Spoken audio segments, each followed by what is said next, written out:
We're here on the Temple Mount during the happy holiday Hanukkah, and I have an interesting question for you. How is the Temple Mount uniquely tied to the Hanukkah story? I'm sure Rabbi Levi's got a good answer or answers for that. The Temple Mount is tied to the holiday of Chanukah in multiple ways. Here's a Hanukkah Temple tidbit number 1. Rambam writes that at its core, Chanukah was a holiday created to celebrate the inauguration of the temple, literally Chanukah HaMizbeach, and honors the first time that the temple had returned to exclusive Jewish sovereignty in the Second Temple era. Here's Hanukkah Temple tidbit number 2. Matisyahu, the son of Yochanan Kohen Gadol, looked at the political and religious situation and realized that without intervention, there would be no Judaism left to save. At great risk to his and his family's life, he rose up and led insurrection to save the Jewish character of the land of Israel. Here's a Hanukkah Temple tidbit number 3. The Maccabees' primary goal of the war was to return a religious Jewish character to the country which had, at that point, been Hellenized by the Greeks, including the use of idols and persecution of those who practiced the Jewish faith. At the core of the fight was the liberation of the Beit HaMikdash, the central location of service to God, from this foreign influence. Here's a Hanukkah Temple tidbit number 4. On the 25th of Kislev, the Maccabees captured and liberated the Temple Mount. They found the temple bereft of its vessels and impure from use of idols. Despondent, but with firm resolve, they began the process of purifying the temple and restoring the temple service. Here's a Hanukkah Temple tidbit number 5.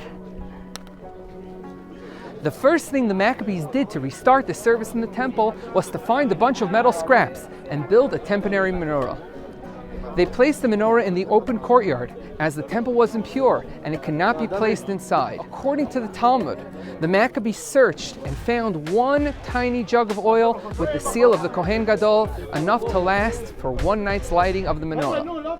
God made a miracle, and the oil lasted for 8 full nights, enough time to make a new batch of pure oil. Here's a Hanukkah Temple tidbit number 6. Judah Maccabee sent a letter to the Jewish community of Alexandria, asking them to accept the new holiday of the inauguration of the temple called Chanukah. In it, he explained why the holiday was 8 days instead of the traditional 7-day holiday that Moshe and Solomon celebrated when they inaugurated the temple. He writes, "Since we were unable to bring the offerings of the Sukkot festival, we immediately offered all 8 days worth of offerings as soon as we could.